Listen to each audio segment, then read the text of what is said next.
get started.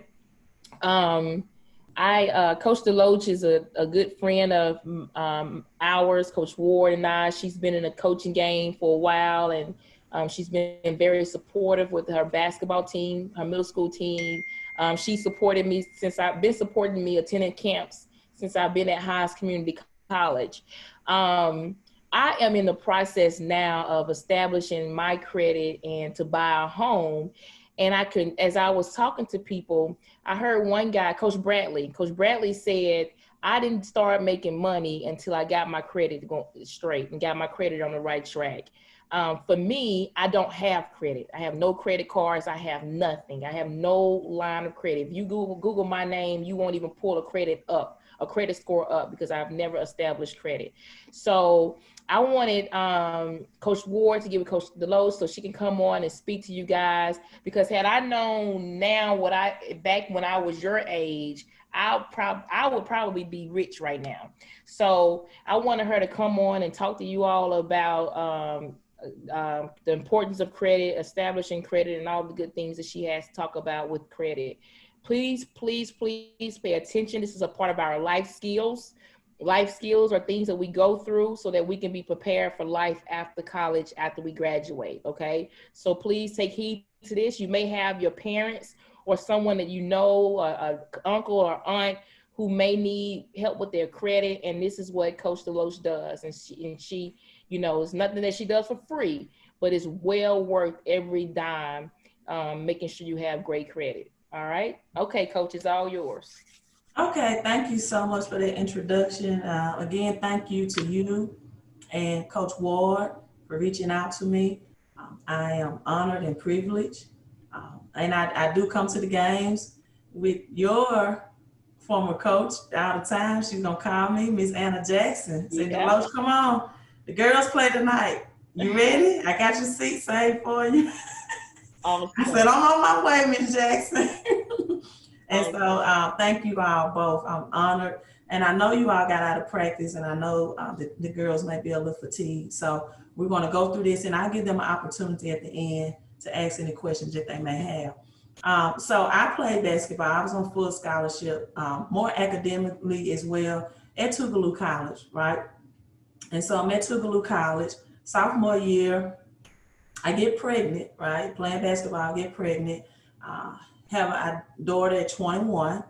And it was at that point that the next year, the full scholarship became partial. I had to recondition myself, re-earn my time on the team, and take out some months for my daughter before returning to the team, right? So it was really different having a child and then coming back to play. And doing that, you know, I picked up part-time job, full-time basketball, full-time student. And as I graduated Tougaloo, and one of the things that helped me at Tougaloo is that when we go on campuses, and this was in 98, early 2000, so I'm pretty sure it may be the same now, you're gonna get offered these student college credit cards, right? And I got offered a Discover credit card at Tougaloo. And when I graduated college, I'm a health and physical education major. Didn't really want to coach, honestly, but I tried to major in computer science. I thought that was a little bit too difficult for me. And I said, hey, you know, health and phys ed should be a little easier major for me. But when I graduated college, I went not really looking for the coaching job. Some people called me, asked me to coach, but they didn't have any health and phys ed positions, right? So, and I didn't have any other endorsements or license or certifications in any other subject area. So I had to sit out a year. I'm with my daughter, just got married. We could not even afford a home. We had to live with my parents. And I'm at home and I'm thinking, I need a way to make some money, right? I don't have a job offer. And so what I did, my former high school principal, the very first house that he and his wife and children lived in was on the market in my hometown for sale. So I'm sitting at home every day. The house goes on sale. I have a $5,000 Discover card that I got from college. And I think the house at that time was maybe $8,000 or $9,000. I negotiated. I said, hey, I can give you $5,000. Now this is without a job. And so I took the Discover card. I had what you call a balance transfer offer, and they gave you checks for your balance transfer.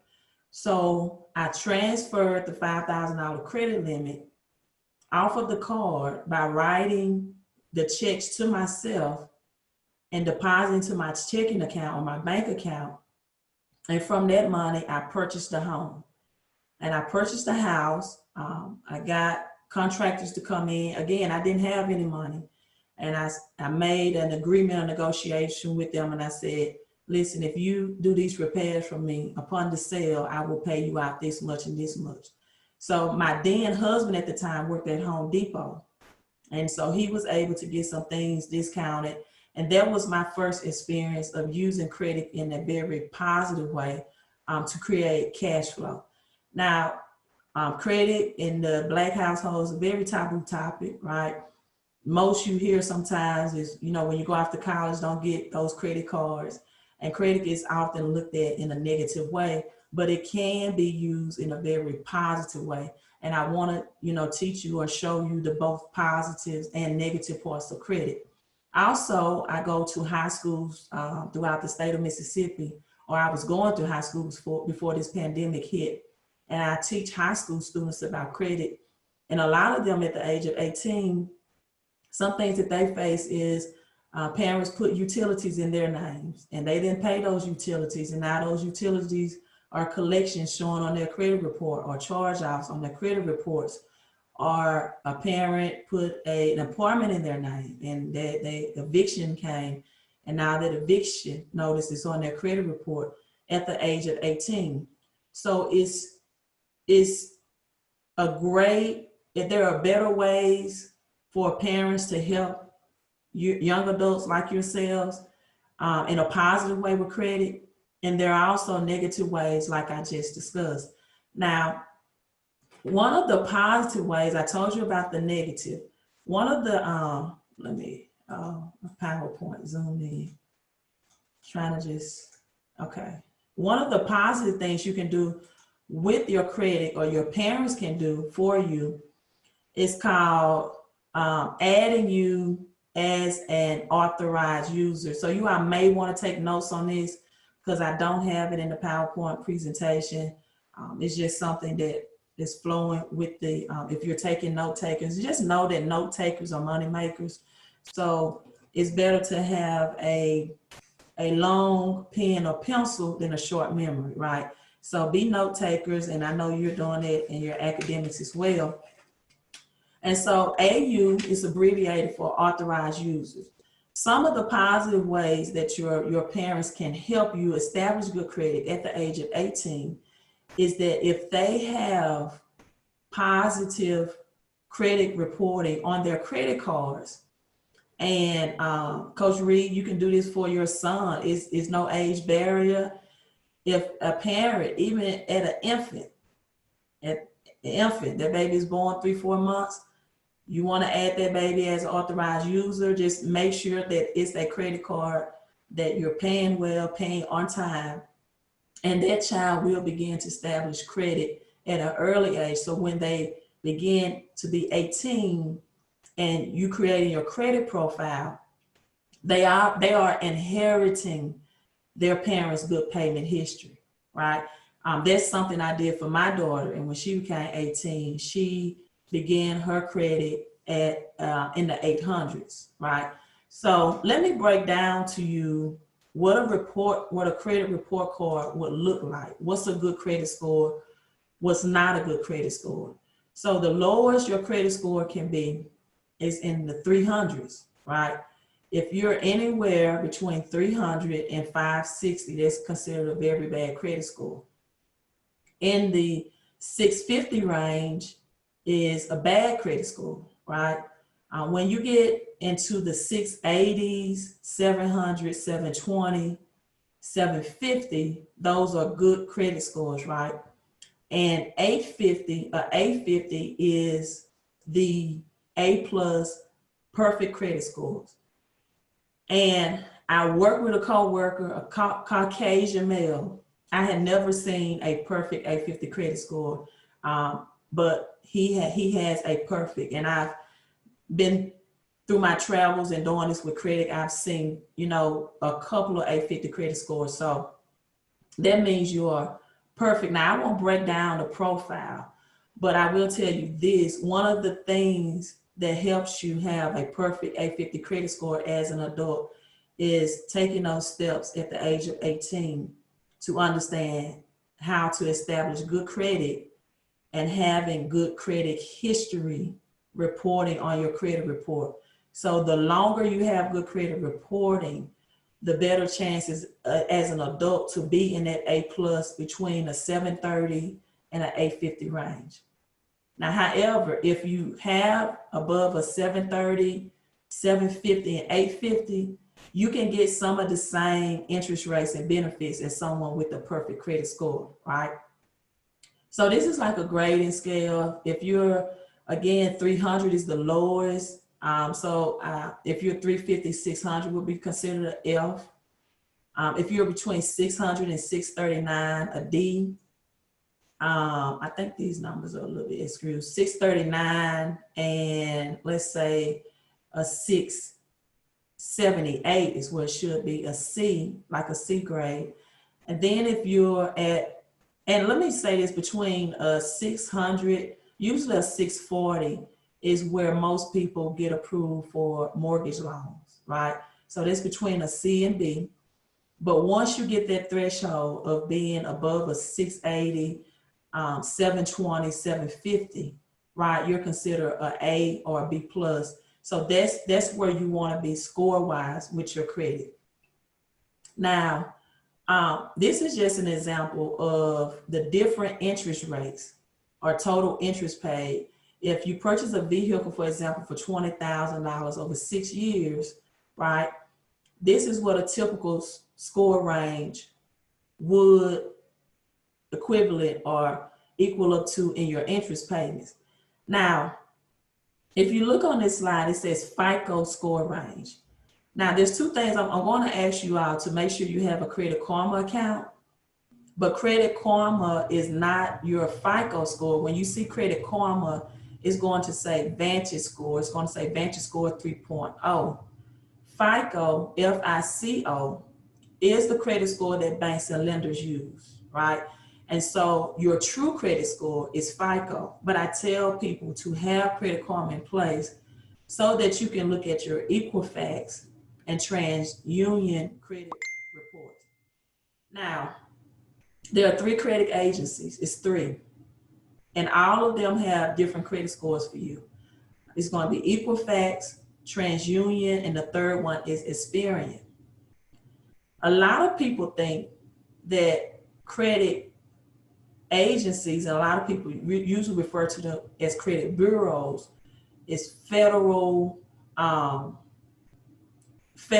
entities or owned by federal governments. That's not true. They're just big businesses, right? It's no different than a Home Depot or Lowe's that makes a lot of money off of people's bad credit. And so, again, FICO score is abbreviated for Fair Isaac Corporation because Bill Isaac and Chris Fair are the two men that came together to create a scale of how to range and grade people on good or great or bad credit. So you have a $20,000 vehicle loan over 6 years. If your credit score is at the very bottom, 300, 500, your average APR, and APR is abbreviated for annual percentage rate, will be about 15%. The monthly payment would be $423, $10,000 in interest paid, right? So that total purchase for that vehicle will be approximately $30,000 plus dollars.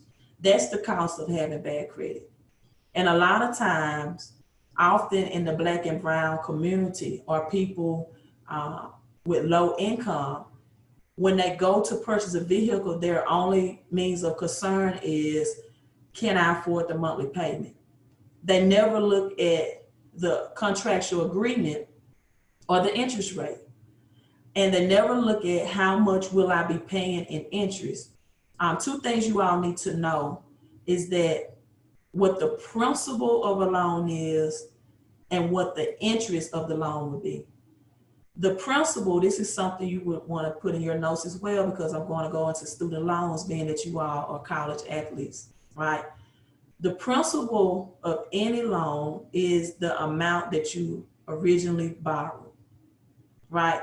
You want to have all of your loans with your monthly payments paying as much towards the principal, the amount of money that you borrow, versus the interest, right? So don't just look at, can I afford the monthly payments? Look at how much you will pay back in interest, because if you can see, if you have a credit score ranging from just 600 to 660, right, the monthly payment is lower, but also the total interest paid back to this vehicle is $4,800, roughly $4,900, $4,898. That's at a 7.5% interest rate, right? This is an older chart, but did you all know, for example, the interest rate right now for new vehicles is as low as 2.5%, right? And with vehicles being depreciating asset, depreciating means anything that lowers in value. I would rather use the bank's money to purchase a vehicle versus my money in cash, because it's so cheap right now if you have the credit scores. And a rule of thumb, I never buy used vehicles, right? Because two terminologies, or two things you need to understand: things that depreciate lowers in value, right? Things that appreciate increases in the value over time. Vehicles are things that depreciate, right? You buy a brand new vehicle for $20,000, you drive it for 5 or 6 months, you try to trade it in, you may get $14,000 trade-in value, right? And so, but look at the interest difference if you're according to your credit scores. And so a lot of people go out and purchase new vehicles, but they don't look at the amounts that they have to pay back to banks, and simply investing in improving their credit before they make that purchase will save them thousands of dollars over the long term, right? So there's basic types of credit, things I want you all to understand. You have what you call secured credit, and you have unsecured credit, right? It's types of credit, and then I'm going to show you the types of debt, right? I believe that credit can be used just like a weapon. It can be used in your favor to save you money and make you money, or it can be used against you to take away your money. And just remember this in life: your money is going to make someone rich. The question is who? Will your credit be used to pay the banks back interest, or will you do like I did with my first college Discover cards and use credit to pay myself interest, right? And so I always tell people, do not be afraid of credit. The only time you need to be afraid of credit and debt is when you don't know how to use it to create a better financial situation for yourself. So you have secured credit. Secured credit is always backed by an asset or collateral, such as your house or your automobile, right? Repossessions, repo, you don't pay the automobile, gets repossessed. You don't pay that house mortgage, it get bankrupt on, right? And then you have unsecured credit. That's why I love credit card. It has no assets or collateral standing behind it. Medical bills. Now, student loans is questionable, because you can get yourself in a situation with student loans that if you don't pay it back, you still can be garnished or taken to court for that unpaid debt, right? That's not the case in most cases with credit cards. Now, there are also revolving credit. Revolving means to recycle, revolve, repeat. So types of revolving credits or you can pay them off and you can reuse them again. That would be credit cards. Installment credit is the debt you repay at a fixed schedule and you make a set number of payments until the balance is zeroed out, like a vehicle loan, like a mortgage loan, like a personal loan, and unfortunately, like a payday loan, right? I hate payday loans. They are predatory loans. What do predatory loans mean? That they take advantage and give extremely high interest rates to really low income or low credit score people, right? And so payday loans, please try to stay away from them. They're only used in the South. You don't see them in northern states because it's illegal. But when you're in Mississippi, Louisiana, and Mississippi, we average right now the lowest average credit score out of all other states. You're going to see a payday loan just about within blocks away from one another. Again, I work at Pearl Junior High School. It's about 5 or 6 of them on Highway 80 in Pearl, back, right beside each other. So they prey on people with low credit scores and low income communities, right? So those are the different types of credit: revolving and installment. Now, I want you to use your credit, right, to have a entrepreneur mindset with credit, right, and not a consumer mindset. I think I discussed depreciation and appreciation earlier, but then I'm going to define something that's called assets and liabilities. And I want you all to listen to this book, whether you may like a physical book. If you like a physical book, you purchase it. If you like audio books, go to YouTube and listen to it. It's by Robert Kiyosaki. I have a picture of, this is what Robert Kiyosaki looks like. That's how you spell his name. And the book is titled Rich Dad, Poor Dad, right? If you have not read that book yet, Rich Dad, Poor Dad, Robert Kiyosaki. Make that a book. I make this a book for my high school students to read as well. It teaches you about assets and liabilities, and it teaches you lessons that he learned about money and credit from his rich dad, right? And the lesson that he learned from his poor dad. So an entrepreneur mindset is that you make money to buy assets, right? I don't know what's going on now. I know in my time that J's was a big thing in college campus, especially amongst the basketball boys and girls. Just something about those new J's that came out, $200+ then, that they had to give. But you have to ask yourself a question, young ladies, what would be your career path? Like, if you're in a coaching environment doing practice, you definitely want to, may wear those tennis shoes then, but on the sideline as a coach, you may have to wear pumps and heels, right? If you want to be a lawyer, a doctor, pumps and heels. So know the difference between purchasing assets and liabilities. So the simple definition for an asset is anything that puts money into your pocket. Right, I'm going to make this very simple. Liabilities are things that take money out of your pocket, right? And I ask high school students all the time, I ask them, I said, what are children, right, assets or liabilities? And immediately they recognize what their liabilities. Now, not that we don't love our children, or your child, but they require money, right? And it's anything that takes money out of your pocket. An asset is anything that put money into your pocket. And so I want to have you all to appreciate credit so it can give you access in life. I believe that there's good debt and there's bad debt. Again, I talked about the vehicle, the value goes down, you get no revenues. Good debt, purchasing homes, renting out homes, flipping homes is good debt because the value goes up, right? the value of those purchases goes up.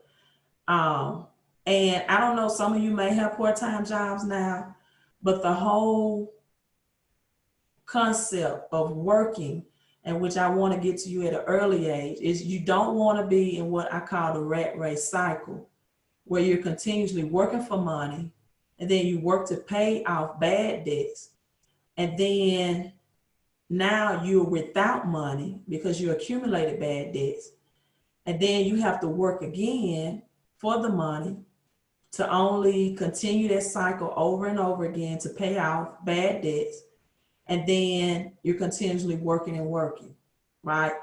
And so if you're going to use credit, young people, use it to invest in assets, right? Use it to make you money. I'm not gonna go over the inflation. Real quick, I'm going to go over somewhat of student loans, and then I'm going to talk about credit cards and credit cards interest rates. Then if you all have any more questions, I can go from there, and you can tell me, you know, what, or I will answer any questions that you have. But two things I want you all to understand as college students is that there are two types of loans, right? One is called subsidized, right? And one is called unsubsidized. So the subsidized student loans, they're very low interest rate, but the interest on them do not start occurring until you graduate college, right? So you get a grace period when you get those subsidized student loans, and you don't have to make payments until after you graduate. So this is paperwork that if you're getting student loans, right, that you want to make sure you're able to read and understand. Unsubsidized student loans, however, you start accruing interest on the loan as soon as the money is given to you or dispersed to you, and it goes to your school. So if you're a freshman and you have an unsubsidized student loan, that loan is going to start accumulating interest from your freshman year, your sophomore year, your junior year, and your senior year. Now, you still don't have to make payments on it, but it's drawing or accumulating interest. And I don't think you all maybe can't see this as well, but I'll read from, it's not in my PowerPoint. Try to. But I broke down, if you have an unsubsidized student loan, for example, unsubsidized student loan, and let's say that student loan is about at 5% APR. I discussed, again, APR is abbreviated for your annual percentage rate or your yearly percentage rate, right? Let's say it's at 5% a year. You have to take that 5% and divide it by 365 days a year, right? Because that totals a year. So what happens is that annual percentage rates gets broken down into daily interest rates. So that would bring out to about 0.13% of daily interest rates. So that comes out to about $1.37 a day on a $10,000 student loan at 5%. And it's unsubsidized. But what happens is at the end of the month, that $1.37 a day will equal up to $41.10. And now that loan is at $10,041.10. Well, when the next month starts, now the $10,041.10 is still going to get hit with that $1.37 interest, right? So if a person was paying $150 on this loan, every month that $150 would really equal out to be $108.90. So you can pay on this loan for a year, and you will only pay up to $8,777. And so that's why I also want you all to be educated just as much on student loans as you are on credit cards, because student loans used to be both private and federal. Now, the good thing about that meant that you could used to get loans from Sallie Mae or Wells Fargo Bank, private student loans. And if you couldn't repay those, right, then you can file them in bankruptcy to help expedite you, get rid of them. But now all of them are federal. So you can't put them in bankruptcy. You're getting daily interest on them. And if you don't pay the original amount more towards that, it's a loan that is very difficult to get rid of. And I see some adults, right? Adults 40, 50, 60 years old, 30 plus years old, that have taken out large amounts of student loans. Like I had a truck driver one time. He had about $80,000 in student loans to drive trucks. I said, why do you need student loan? Why did you take to be a truck driver? Well, I thought that I was, going to choose this career path, and I just took out the student loan.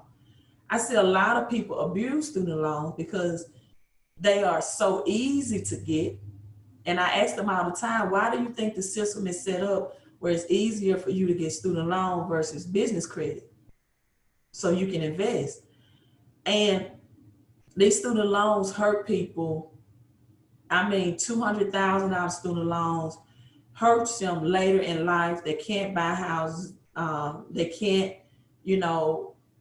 live that American dream. They can't invest, even though they see good investment they want to take advantage of, because they abuse student loan at 18, 19, and 20 years old.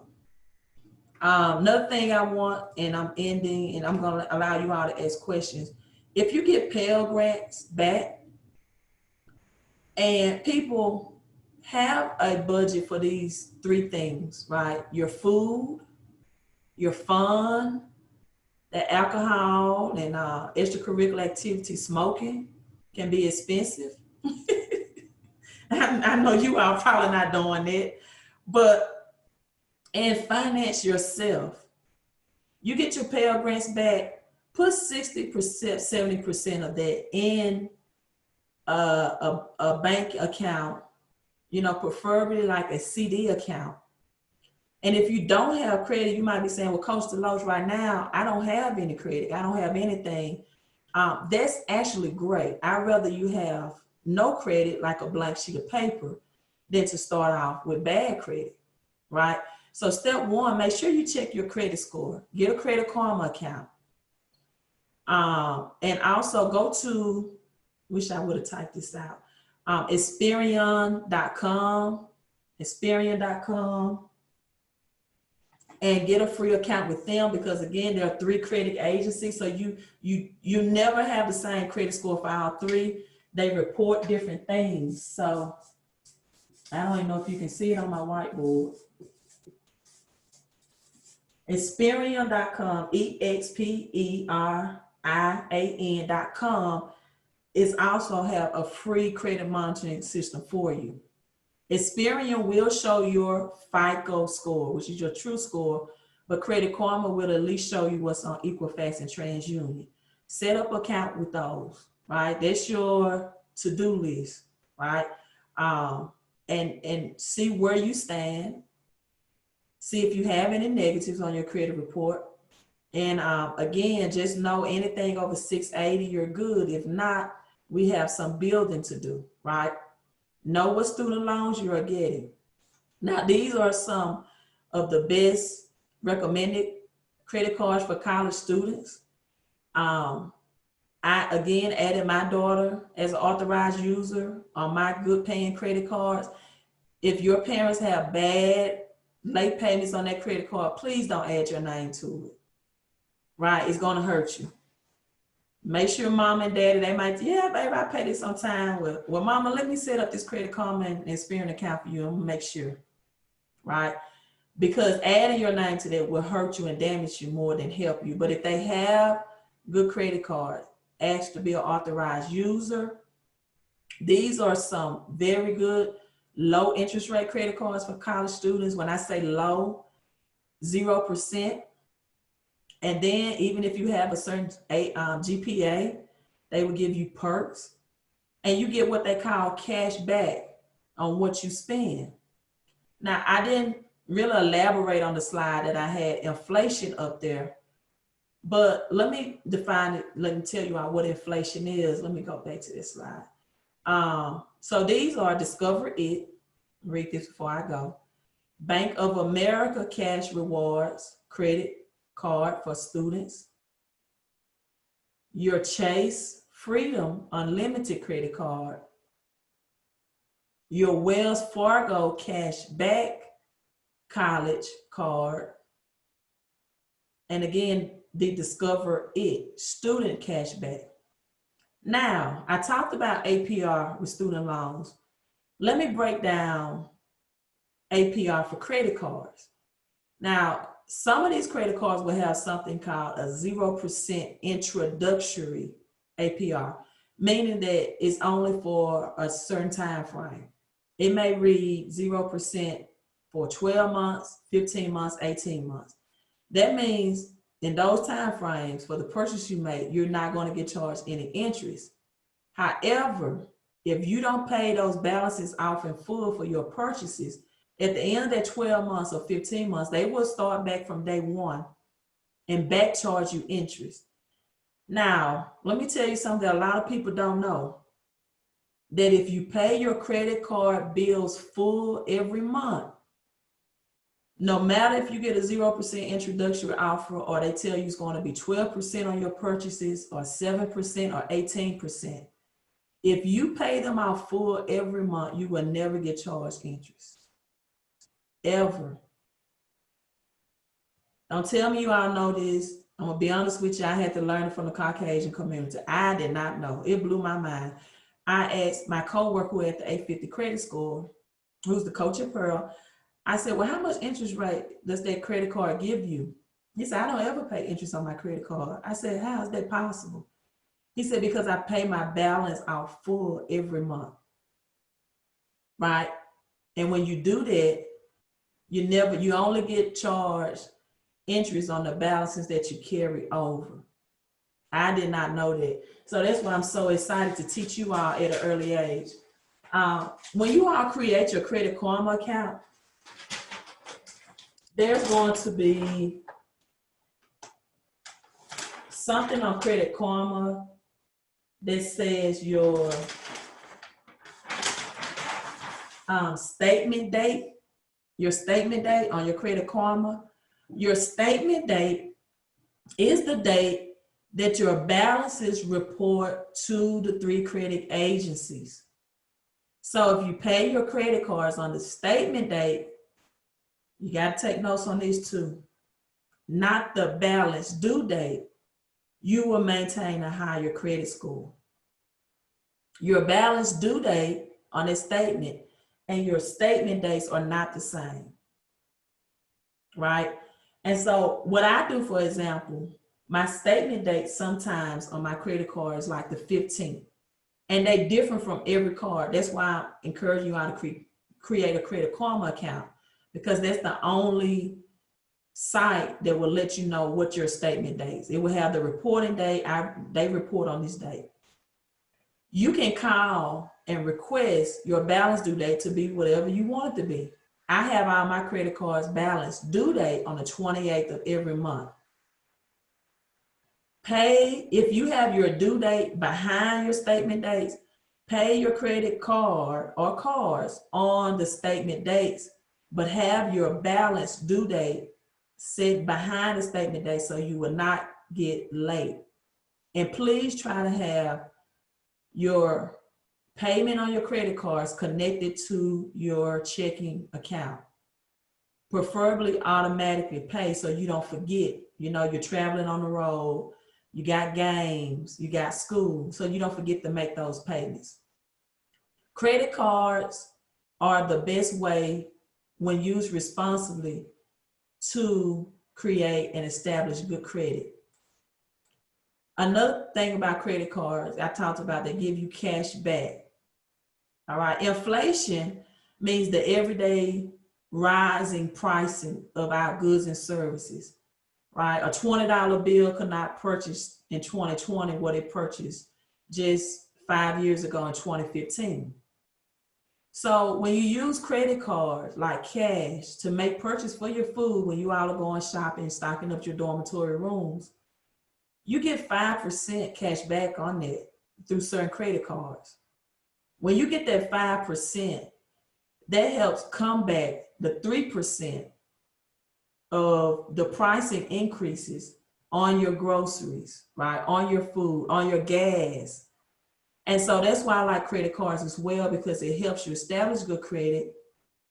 It can help you purchase assets, and it can help you fight inflation, right? Which is the increasing of goods and services. And so I'm going to turn this over right now to Coach. And you all, if you have any questions for me, just let me know. Anybody have any questions?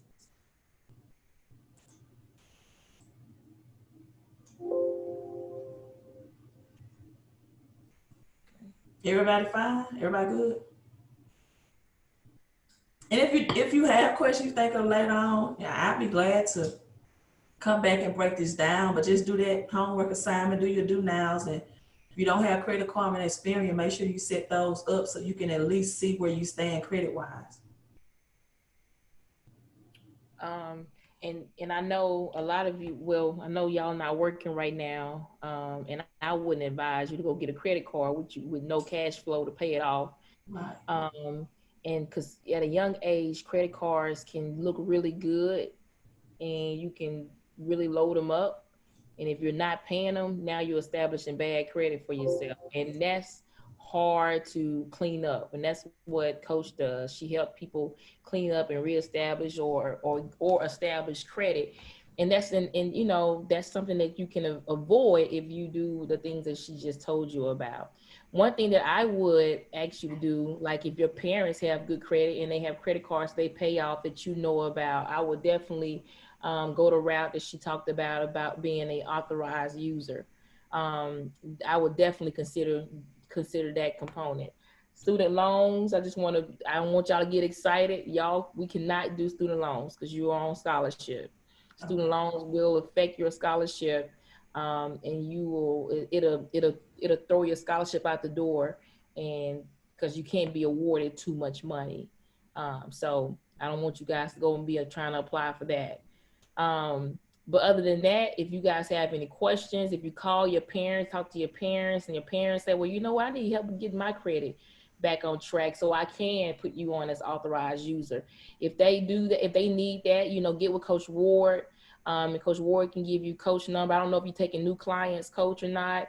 But it never stops. I'm always taking clients. Yeah. Okay.